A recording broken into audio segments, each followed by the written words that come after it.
Hello, friends, and welcome to the Cinemondo podcast with Burk and those guys. It's hard to do a podcast from a pirate ship. Things go awry. I know. It's like, and Kathy and I get very nauseous even just looking at boats. So just doing this right now, I'm getting kind of sick. Yeah, me too. I would not be a good pirate. Well, I will first say that Burk is amazing at doing these quick little, logos and stuff that we throw on here. And you can see in this corner right here, we're going to talk about this classic anime. I did not design the One Piece logo, guys. No, but he put it on. You added it to ours. He added it. Yeah. He designed the Cinemondo, and you see a little skull in the O. But anyway. And the reason we have a logo is because we're going to do a whole series looking at the original anime for One Piece. We're going to talk about Dune Part 2. Because we haven't talked enough about that. Yeah. No, we're not. But yeah, because the Netflix live action's coming out. We started watching and said, I'd love to talk about this more with the crew, with the pirate crew. Yeah.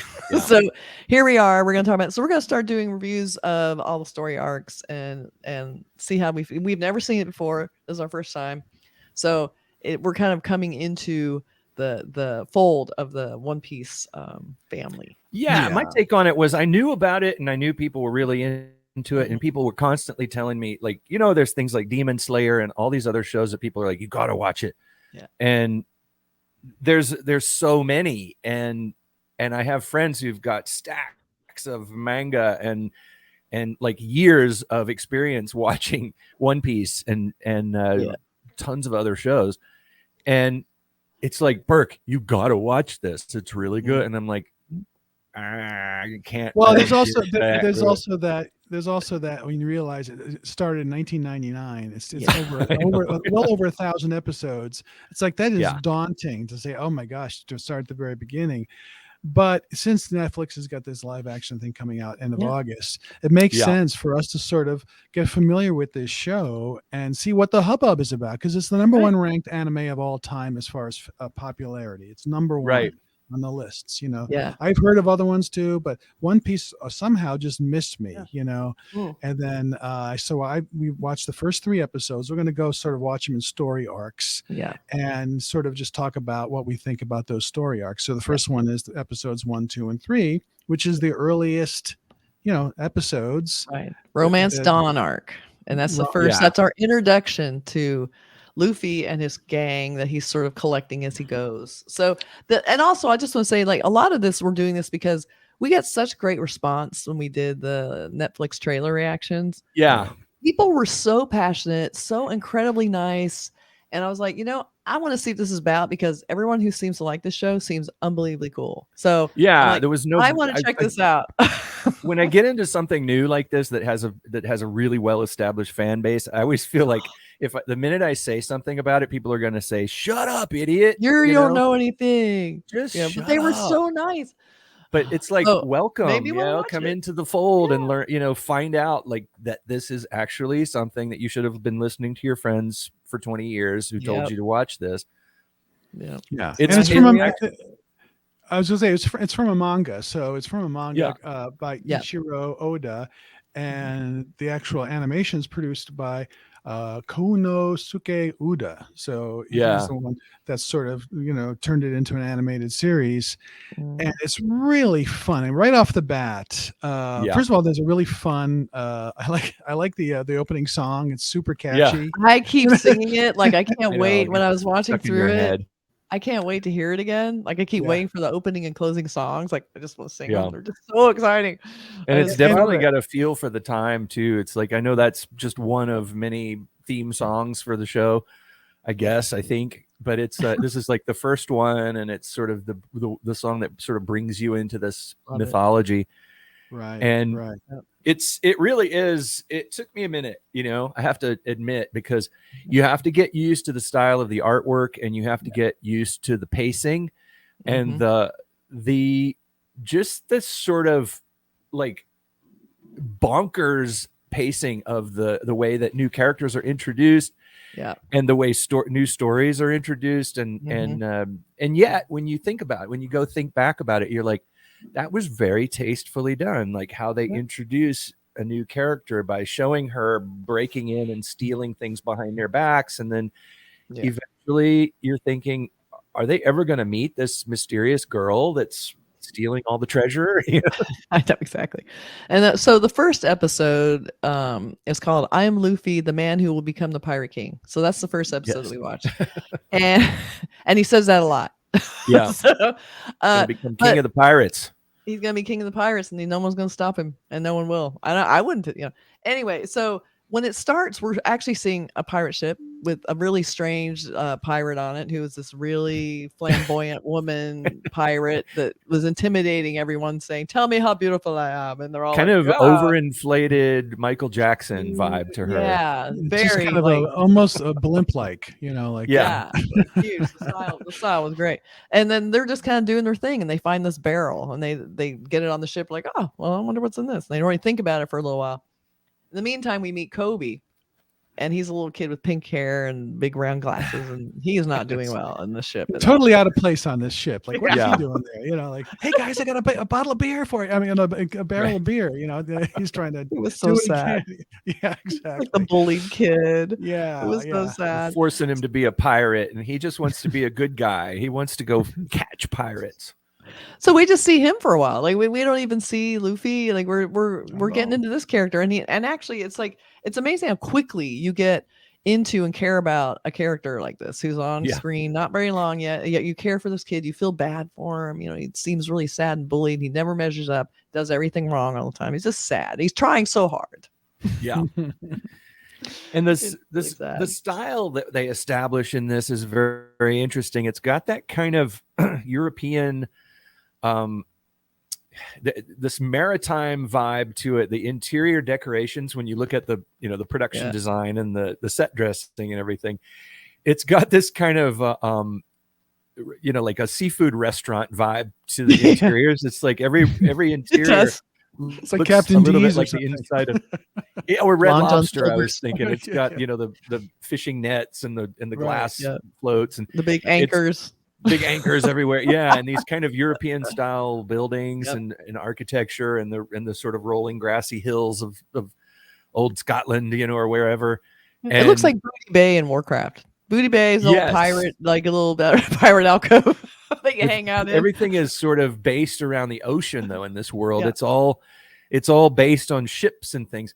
They don't. I mean, they do go to villages, but the villages are like fishing villages, or pier dock villages, places where the seafaring people restock and have their food and whatever, and everything seems to be based around the ocean. And whenever they show a map of the world, it's not our planet, it's some other world, and there's like a big strip of land that separates this side from that side. He said everyone knows there's two oceans in the world and they're separated by a long landmass. Everybody knows this. Everybody knows this.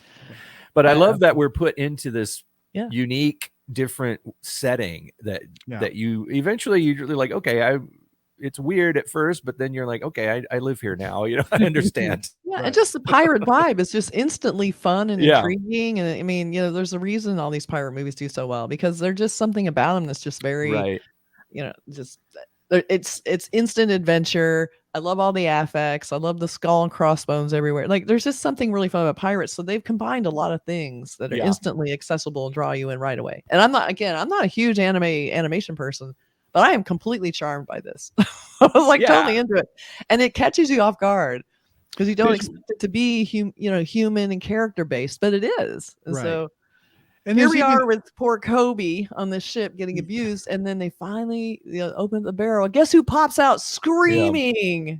I slept so good. There's just close-ups of his mouth, like, I'm so hungry. He's very hungry all the time. He's probably in the barrel a while. He's such a devil may care attitude of like, I love his attitude. It's just like everything's gonna be fine. I have a purpose. Nothing's gonna bother me or hurt me. I'm not afraid of any of you. Nope. And he has a reason to be not afraid of anybody. Yeah, we find out, and they reveal that really quickly. Like, I was surprised how fast they gave away the superhero power that he has of being made of rubber. That was trippy. Like when they showed that, I'm like, oh, we're not even holding back on this. We're gonna go right to it. Like he's instantly, using his weird stretchiness. Like bullets don't really bother him because they bounce off. Like whatever they're trying to do to him, he's like, fine, and he stretches. But there were a couple of moments in there where somebody said, if this happens to you, you will die. Because when you eat the devil fruit, the gum fruit. You get a power that's an aspect of the devil. So other people have eaten it and they get other powers. But Luffy got the power of being Rubber Man, but in exchange for that, you find out. I don't know if you find this out in the first 3 episodes, but you eventually. I've watched a few ahead, but you eventually find out that you lose your ability. You lose your ability to swim. So if you have the powers of the devil fruit, you're like, you trade your power to swim. So if anybody ever throws Luffy in the water, he just sinks to the bottom. If you're made of rubber and you can't swim, why do you want to be a pirate? Because you're literally on the water all the time. I mean, if anything, I would find a job that was middle of the land, not even near water. Like how easy it would be to kill you. Something that requires rubberiness. I've only watched the first 3 episodes, but he feels like nothing can harm him. So I don't care. I'm never going to go in the water. You can't throw me in the water. I'll bounce off something and come. I mean, I'll just catch onto something, hang on, do something. Yeah, maybe stretch his legs out and get tall enough to come out of the water. Who knows? But there are a few vulnerabilities. There's a few things. There's a couple of things that he kind of admits that somebody will. I mean, he's always. And the other thing I like about him is he's always very honest. Yeah. It's like a whole village of people that hates pirates is standing there, and they're like, we're gonna kill pirates. Who are you? And Luffy is like, we're pirates. And his friends are like, Luffy, why the hell are you saying that? Like, it's like, we're friends, right? He's like, no, no, we're not friends. Like, I love that he just sort of blunt. But then you find I like where he uses the bluntness too to actually, save Kobe, and when Kobe feels like he's being betrayed because, again, he's just almost supernaturally honest about everything. So when they're asking like, "What's going on here?" He's like, "Oh, well, Kobe was doing this," and they're like, He's like, "Dude, what up, man?" But he did it to protect him, to make them believe that he wasn't on their side, so that they wouldn't, they'd let him in the Marines, Yeah, he wants to join. There's also Marines. Go ahead. I was going to say the Marines are talk about an interesting island, where they go to. It's just like this is where the Marines are, and it's like this Marine island fortress that sort of looks like it. Yeah, and their hats say Marine. Yeah. Yeah.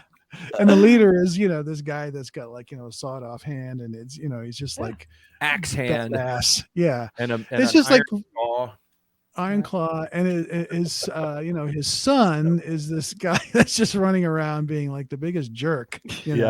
Oh yeah, that guy. Oh my god, that goes into the second episode. Right. So so basically we get like Luffy basically gives Kobe some honor at the end of it, or is that at the end of episode 3? I guess that was episode 3. So episode 1 is we see the introduction. We meet Kobe.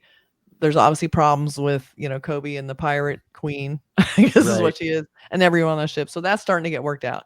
Episode 2, we end up on Shell Island, which is the Marine base. Right. And so that's when we meet the hunter Zoro. Yes. So funny. He's just like hanging in the stock. Yeah.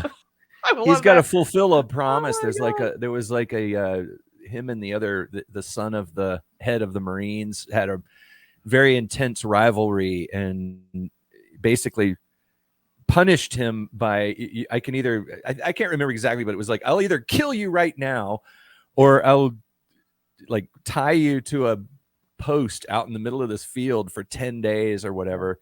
30 days, I think it was. And if you can survive, You can go free. Like, who wouldn't believe that? I would. So Luffy shows up, it's like day 20 for him. He goes, don't leave me alone. I only have 10 more days. Get out of I'm here. almost done. I know, and shit's going down. And I love the scene where the little girl brings him food, tries to bring him food. And she goes, I have rice balls. And then he's like, get out of here, kid. Get out of here. They're all really mean to her.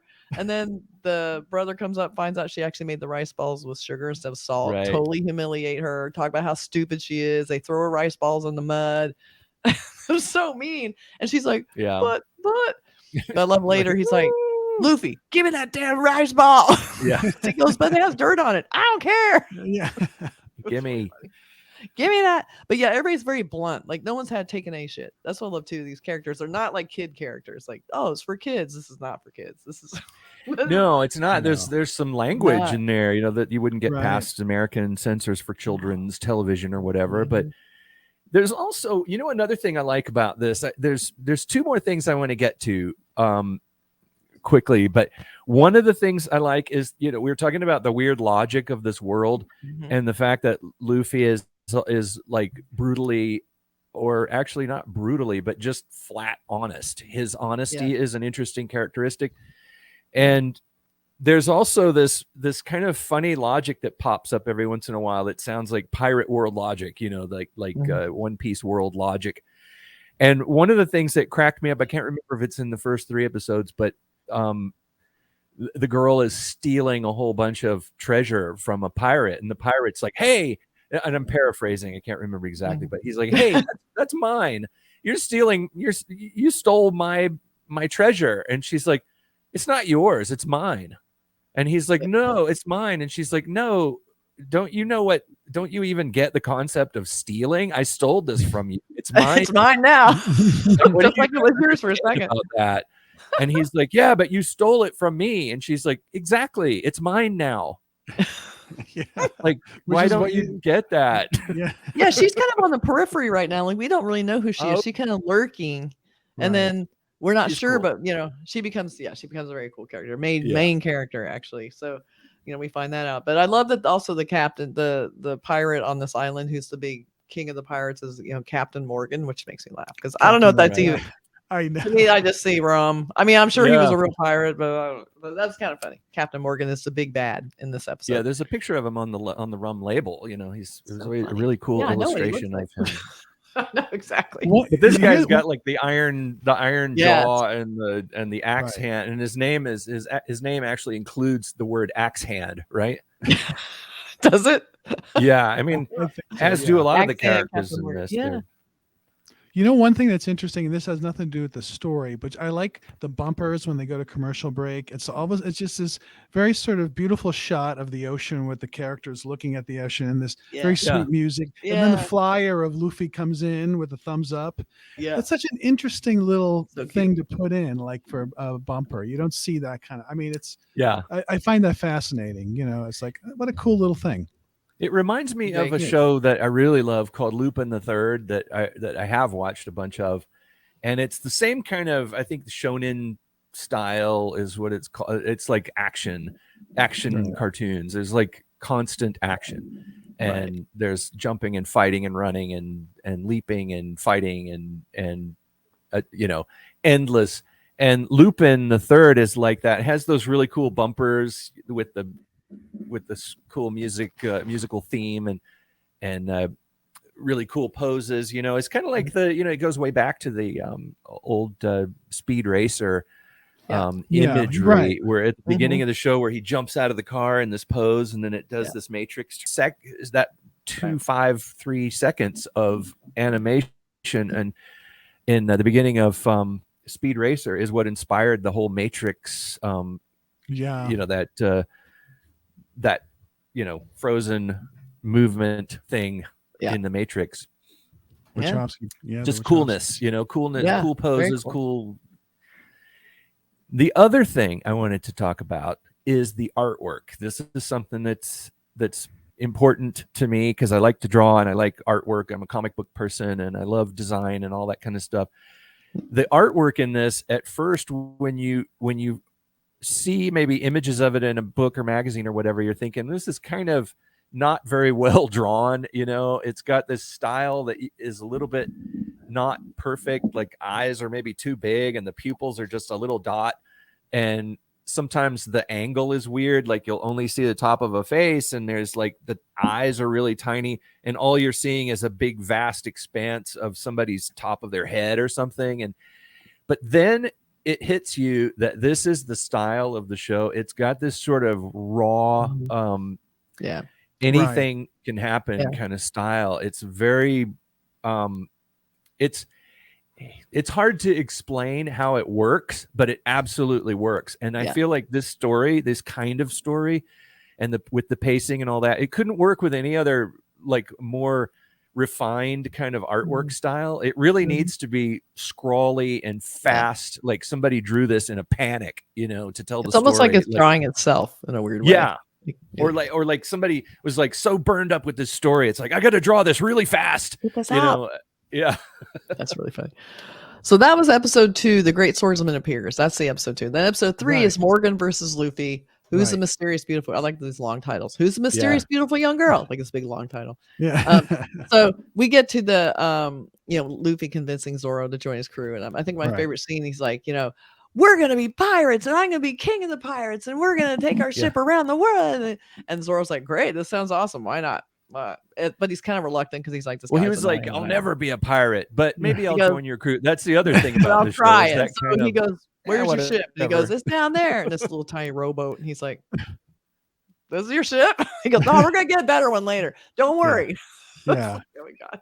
I love the little pitiful ship they showed down there, little tiny ship. It's so funny. That's the other thing. That whole thing about how they got him to join the crew is another kind of logic thing that I love about the show. It pops up every once in a while. There's like a little bit later, there's a hypnotist character, and they're like, he's the world's greatest hypnotist or something, and they say, well, show us an example. And he's like, I'll never show you an example of my art. I'm not a performing monkey, or something like that. He's like, never, I will never show you. But since you asked, okay, here's an example. And he does it, All right. It has the kind of that goofy kind of like, logic that sort of just is endearing. So it's like, it's just really smartly done. Coincidences, things too. Yeah. And the animation, I get it because I've seen some other stuff that's much more refined and high end, but it kind of works. And I also know it's the beginning. It's 24 years old, and over the course of years, I'm sure it's going to change and become something else. Yeah, I'm looking forward to seeing how it evolves. Like we get to see it all like in a row. Like we don't have to wait for it. We get to see all of it in a big chunk. So it's going to be fun to watch it evolve. Yeah. Because and they explain what One Piece is, which I think this is the first time they explain it. Where about how Gold Roger left One Piece, like there's that big pirate ghost town. That's in the intro, isn't it? Isn't that in the introduction? Well, they show him talking. Is it? Well, he explains. We get it more. We get it more in detail later, but we know. They show the guy being, that intro where they have the little plates and they show him. Right. But then we get Luffy actually telling us part of his motivation and why he wants to do it, and also about the ghost ship town where there's a bunch of old pirate ships that never come back. Right. So where are you going? We're going there. And everybody's like, no, Luffy, no. Yeah. But he's obsessed with getting One Piece. That's what he wants. Yeah. So that explains. And it's if for people who don't know, it's a treasure that was supposedly every valuable thing in the world all collected together and put into one place. He hid this treasure, and he basically says, if I collected all the most valuable things in the world and hid them, and if you want it, you can have it if you can find it. I love that. Why don't you keep it? Yeah, why do you want to give it away? Why'd you put everything in one place? That doesn't seem smart. He's a pirate philanthropist. He's trying to do good in the world. That's all. My goal was to create an interesting storyline for an anime. They'll run for over 1,000 episodes. We're gonna go on, and then we're gonna do live action, and then we're gonna do our own separate movies, and then we're gonna movies. So I know. So this is our tiny first bite of One Piece episodes, the Romance Dawn arc, and then next we're gonna do the next arc, which is what is the next arc? Let me see. We're gonna go into the Orange Town arc. Orange Town, yeah. So we'll do that one next. So make sure you check that out if it's not out already. It'll be out soon.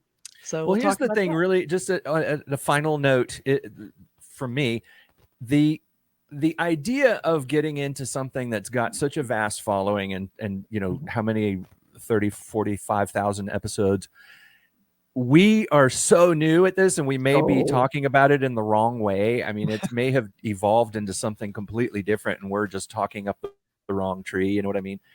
But I think what we're doing is kind of showing how we're seeing it as a brand new thing. Yeah. And I think hopefully we're understanding it in a way that everybody else appreciate. Like, what is the thing about it that you love so much if you're a big fan? And have we found it yet? In other words, are we in a place yet where are people saying, oh, you guys haven't even started yet? You know, I'm sure. Let us know if there's what to expect. Are we going to like it more?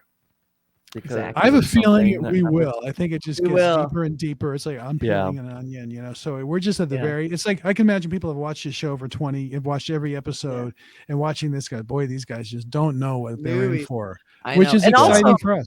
It is, and I've started watching it, and that's why I wanted to start doing this. Is I started watching. I got to around 50 episodes. I went, you know what?